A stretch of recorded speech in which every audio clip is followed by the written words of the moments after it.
בעיקר, Fit for All חולון. יש לנו בקרב המתאמנים מתעוררת שאלה אחת שחוזרת על עצמה, זה איך לעזאזל אני מגן על אור הידיים שלי. כמו שאתם יודעים ומכירים באימוני קרוספיט, בעיקר באימונים שמערבים עבודה עם ברזלים, עם הזמן נוצר אור קשה בבסיס של האצבעות. עכשיו, לחלק זה לא נעים אסתטית, בעיקר לנשים שטוענות שהן לא רוצות ידיים של גברים ופועלי בניין. חלק זה הופך להיות מטרד כי זה משתפשף ונקרע ונפתח ומכאיב ושורף, והאמת בינינו זה לא סימן לשום דבר של גאווה, כמו שאתם רואים בהרבה תמונות של מועדוני קרוספיט. זה סימן לפציעה, זה מונע מכם להמשיך לעבוד באופן יעיל. עכשיו, יש כל מיני דרכים להגן על היד, לטפל בזה בראש ובראשונה, זה הכי חשוב. זה באמצעות קרמים ואבני שיוך, אבל אנחנו לא ניכנס לזה בקליפ הזה.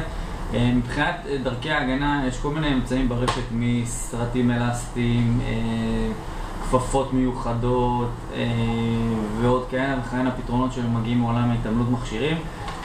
זה עולה כסף, ורובנו ככולנו מעדיפים, אם אפשר לחסוך, ואתם מכירים אותנו, אנחנו אומרים אם זה פשוט, יעיל, עובד, ואם אפשר לחסוך בזה, אנחנו לוקחים את זה לידיים, אנחנו מייצבים את זה.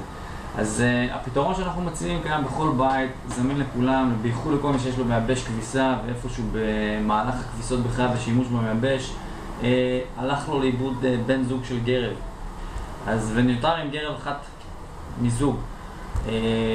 אז מה שאנחנו מציעים לעשות זה לקחת את הגרב הזאת, מהחלק של הגומי, החלק העליון, לשים אותו בתחילת האצבעות, בשורש האצבע, ולמדוד מרחק פחות או יותר עד איפה שהאגודה יושב ולקפל את זה. כן, יצרנו פה ככה איזה מעין רצועה יפה, לקחת זוג מספריים, ובכפל הזה פשוט לחתוך.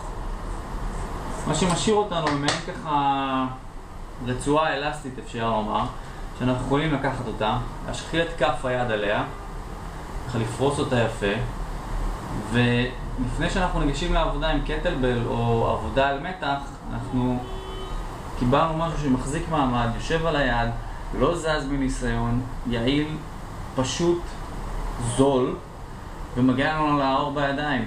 עכשיו, אם אנחנו רוצים לקחת את זה ולהשתמש בזה, הייתי ממליץ להשתמש בזה בעבודה על מתחים, עבודה עם קטלבלים, זה לא זז. עבודה עם מוט אולימפי, קצת פחות, אני עדיין חסיד של עבודה בידיים חשופות, מי שרוצה יכול לנסות.